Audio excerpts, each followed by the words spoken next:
shoulder. He is desperately in trouble. Just get him some fluid here. He cannot be helped. I don't think I've ever seen this. Let's see if Alistair stops. Johnny Brownlee is not going to finish this race. Alistair's come. He's got him. I have never seen this before. Henry Schoolman is going to win this race because Alistair Brownlee has stopped for his brother. No matter how many detractors or where they come from, this space continues to fill a purpose: to help black men be each other's brother's keeper. For many black men, including ones like myself, the best prospects of finding a suitable mate and building a family are best found overseas. In this fantastic stream, Kosher Clinician, Sunshine Shoulders, Theo Waff, and Love Crossing Borders TV discussed many of the issues waiting abroad for black men looking to become passport bros. First, Sunshine Shoulders, who resides in the Philippines, will explain to us how it's important that we shift our paradigm of thinking. I eat by myself at the table, not because I want to do that. That's their culture. So, you know, you have to get used to living in another culture. Our problem is we think that everything that happens in America and in the West happens everywhere else. Right. And that's the problem we have.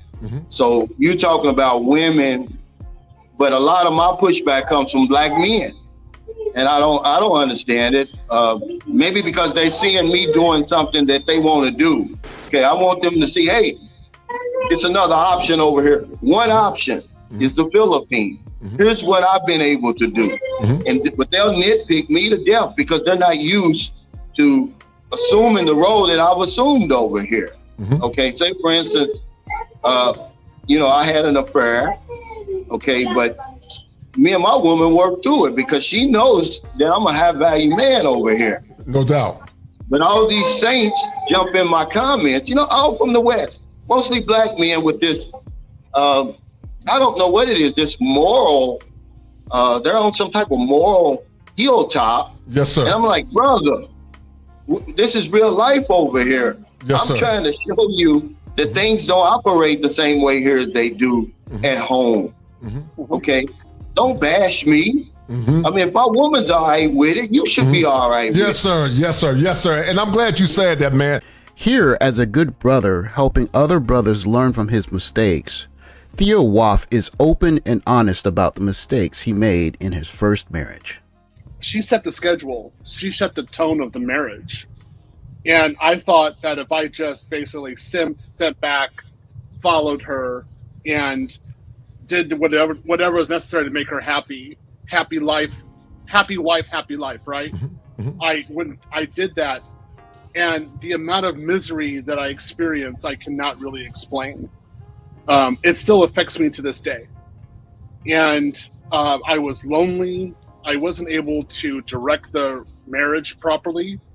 And I was ending up holding her bag while she went shopping. Oh, wow. Carrying her bags, like grocery bags, 2 or 3 miles back home, and being absolutely miserable. Like, I can't really describe how bad it was the first year. And she was totally happy because she had this big, you know, American man as a husband doing everything for her. Like, I was cleaning, I was vacuuming, I was making also all the money. I was at $120,000 a year. She was at $35,000 a year. So I crushed her financially. I never made any rules. I was just like, you're free to do what you want, and let's go with your flow.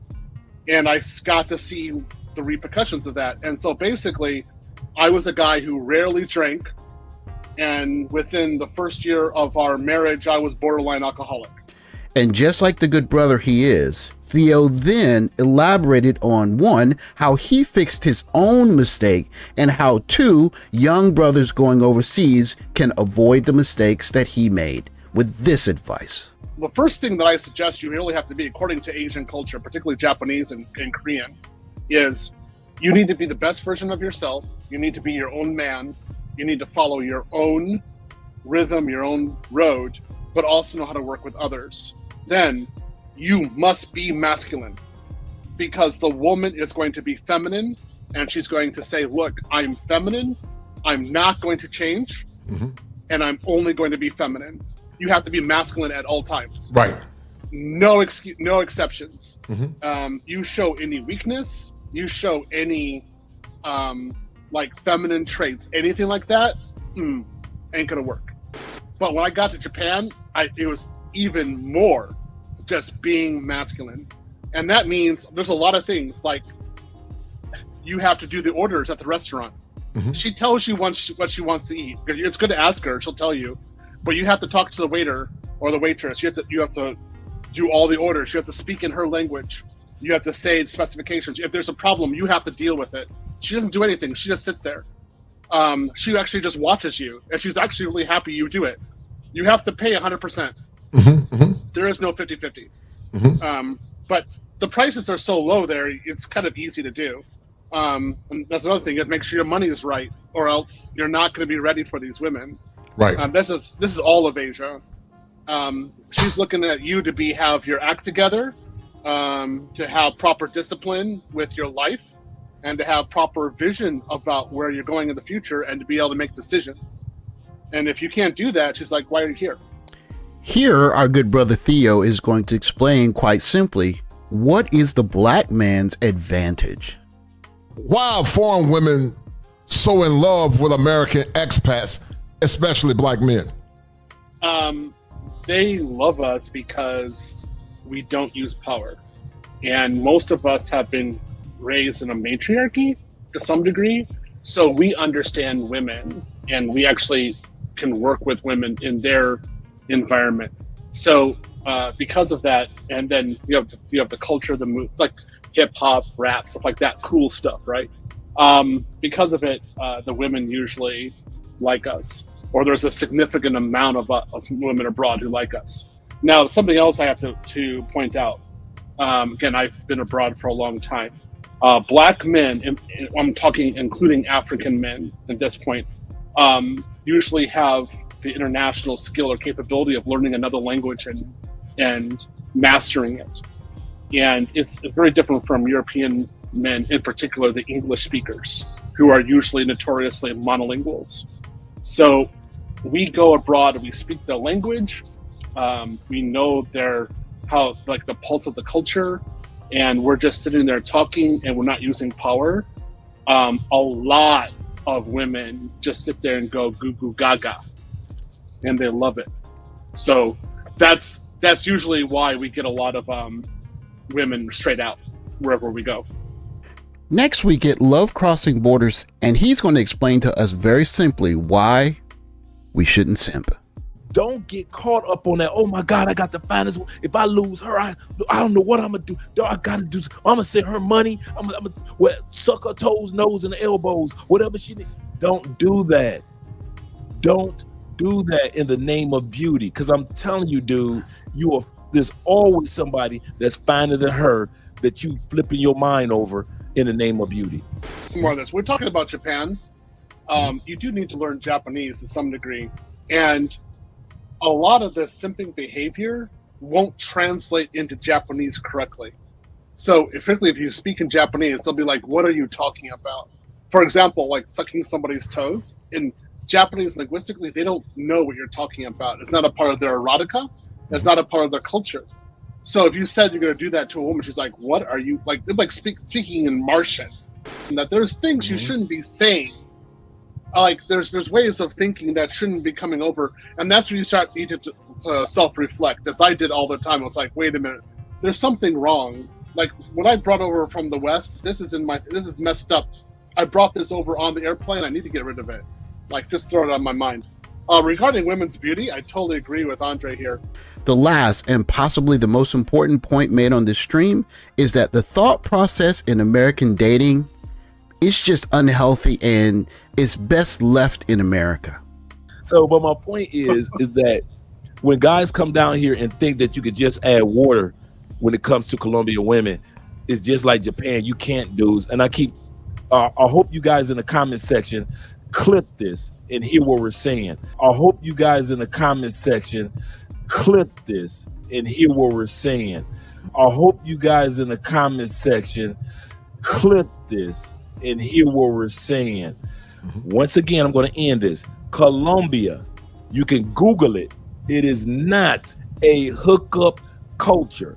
What your boys are coming down here sleeping with and pretending on their photos, they're pretending that pay-for-play girls are the women that they just met in the morning. No, he's not telling you he paid for her that night. They're pretending that a scammer girl is a regular Colombian. They're pretending that the party girl that you're seeing in his cell phone when he came home from Colombia is a real Colombian woman. They are not Colombian women. I don't know how many times we got to tell you guys. I see your point. I see your point. Just like Japan, they are not Colombian. 90% of Colombian women are. Let me just put it in layman's terms. 90% of Colombian women, you are not going to get the first night. Give it up. Regarding pay for play in Japan, again, I was there 16 years. I never saw one Japanese woman who was available to a foreigner with paid for play. Japanese men, yes, but the market is basically regulated. So don't even offer that to a Japanese woman because she won't know what you're talking about. And she's like, you got to go through, like, if you want that, you have to go through certain places to get that. And that's the underworld. So if you want to pay for play, it's not going to be with a Japanese woman because that service is only for Japanese men. Huh. So we do that when we were in Japan. We're like, don't even try. This is ridiculous. But why would we need to? Because it was so easy to date the women. So like they were just so fun. And then what's in your mind that you're so desperate that you have to do it like that when the woman is more than happy to go out with you with multiple dates and actually talk to you about her life. And you're going to have a great time. And she's probably going to be the most beautiful woman you've ever dated.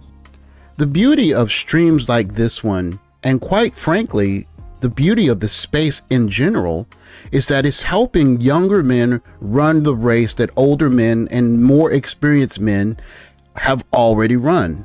And they can learn from the mistakes that older men have made, and they can carry the torch and move forward in their journeys abroad. It is the complete beauty of the space. Black men sharing ideas, sharpening each other's iron, and helping each other so that they can achieve what they're setting to achieve in their lives. Sure, there will always be people that would hate on it, but in the end, what matters most is that men of like mind are getting together and helping each other achieve what they set out to do in life. The space is great indeed. Many thanks to the Cultural Clinician for hosting this stream. Please check out his content. Please check out Sunshine Shoulders, Love Crossing Borders TV, and for those looking to get in contact with Theo Waff, do so through Obsidian's channel or at the Black Manosphere Meetup. As always, thanks for watching. Like, subscribe, comment below, and I'll catch you guys in the next video. Take care, guys.